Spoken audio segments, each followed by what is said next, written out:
Oi, pessoal, tudo bem com vocês? Aqui quem está falando é a professora Daiane. Estou aqui para fazer a correção das atividades da semana 4 do Plano de Estudo Tutorado de Geografia, volume 6, para o segundo ano do ensino médio. Antes de começar a correção, deixo aqui um convite para que aqueles alunos que não assistiram possam assistir a minha aula de explicação dos conteúdos, onde eu detalho as características dos ciclos econômicos do Brasil. Vou deixar um card na parte superior do vídeo e linkado também na caixa de descrição. Agora, vamos ao que interessa. Questão número 1. Associe as diferentes formas de exploração econômica e ocupação do território aos períodos em que ocorreram. Então, a primeira, desenvolvia-se no território um conjunto de atividades econômicas importantes, como a produção de café, cacau, algodão, que fortaleceram o povoamento das terras. Na Amazônia, houve avanço da ocupação por causa da borracha. Então, a gente já está falando do café, a gente está falando aqui do século XIX, letra D. Além da exploração do pau-brasil, a cana-de-açúcar, principalmente no Nordeste, começou a ganhar importância. Então, a gente está falando do primeiro ciclo, século XVI, letra A. A expansão da pecuária e a exploração do ouro e diamantes foram as principais atividades que favoreceram o domínio das terras a oeste. A gente está falando aqui do século XVIII. E a expansão do povoamento acompanhou a produção da cana. A pecuária levou o povoamento em direção ao interior e a busca de drogas do sertão possibilitou o início da ocupação da Amazônia. Então, a gente está falando ainda do século XVII, letra B. Portanto, o gabarito ficou DACB. Número 2. No Brasil colônia, a pecuária teve um papel decisivo na expansão para o interior. É bom lembrar que muitos dos criadores de gado iam seguindo o curso dos rios, como, por exemplo, o curso do Rio São Francisco, que foi uma área de povoamento do interior do território brasileiro, ok? Vamos ao número 3, sobre o fracasso do chamado ciclo da borracha na região amazônica, são feitas as seguintes afirmativas.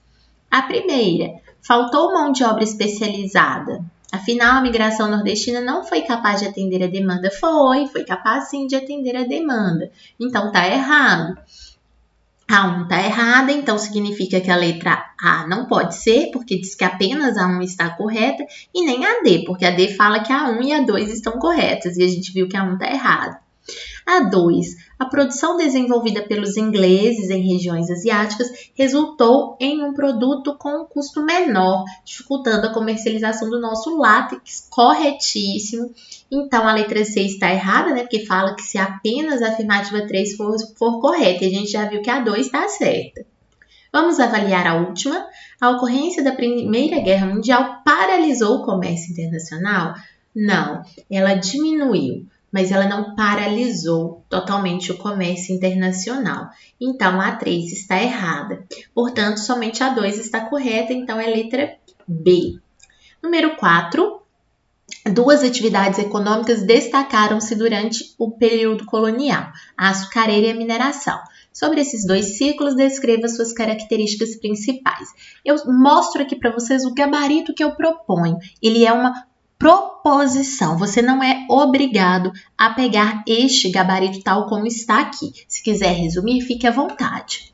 A cana-de-açúcar ficou concentrada no Nordeste, onde foram instalados os engenhos. Bahia e Pernambuco foram os principais centros de produção. Até aí eu já falei algumas características. Outra característica, baseada no sistema plantation. Como é que funciona isso? Monocultura, latifúndios, uso de mão de obra escravizada e voltada para o mercado externo. Então, até aqui nós temos as características do ciclo da cana. Vamos agora da mineração. No ciclo da mineração, as primeiras minas foram identificadas no Sudeste, principalmente Minas, Goiás, Mato Grosso. As riquezas encontradas iam para a Europa. Outra característica, o trabalho escravo era mão de obra para o desenvolvimento da atividade, outra característica, e a coroa portuguesa cobrava altos impostos sobre o minério extraído, vários impostos, mesmo como nós vimos na aula de explicação. Vamos agora ao número 5. Quais as características dominantes na economia colonial brasileira? Eu preciso fazer uma ressalva que essa questão número 5 foi colocada no PET de forma incompleta. A questão original é essa que eu vou mostrar aqui. Esta é a questão correta, completa. Veja que a questão completa, original, ela tem 5 alternativas. E a questão, ao ser transcrita para o PET, aquele que fez a transcrição passou apenas 4 afirmativas. E qual é o grande problema dele ter feito isso? Que ele removeu exatamente a afirmativa correta. Notem que a afirmativa correta é, olha, vou ler com vocês a questão 5 correta. Quais as características dominantes da economia colonial? Aqui diz, propriedade latifundiária, trabalho indígena e produção monocultora.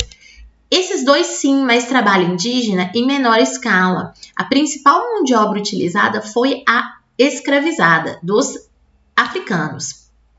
Mas essa é a opção que sobrou no número 5 transcrito para o PET mais próxima.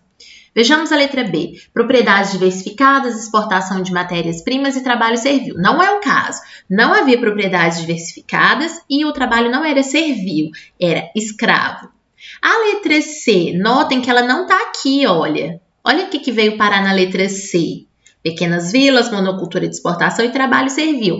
A letra C original é essa aqui, ó. Monopólio comercial, sim. Quem monopolizava o comércio? A metrópole, no caso Portugal. Latifúndio, sim. E trabalho escravo de índios e negros, né? Então, de índios e negros. Então, esse aqui é, sim, na verdade, o gabarito correto. A letra D fala pequenas vilas mercantis. Monocultura de exportação e trabalho servil. Novamente, não tinha trabalho servil e não eram pequenas vilas mercantis. Propriedade minifundiária, que a letra E, não. Nem colônias agrícolas, mas tinha trabalho escravo.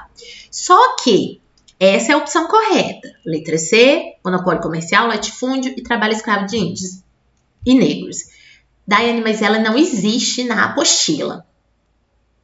Ou você faz uma ressalva e diz que a questão número 5 está errada, né? Está incompleta, ou você marca aquela resposta que é a mais próxima do que seria correto, que é essa daqui, propriedade latifundiária, trabalho indígena e produção monocultora, né? Aqui a única coisa que faltou foi complementar trabalho indígena e negro, para estar correta. As outras estão completamente erradas, porque como eu disse, só um minutinho, trabalho servil não se aplica também propriedades diversificadas.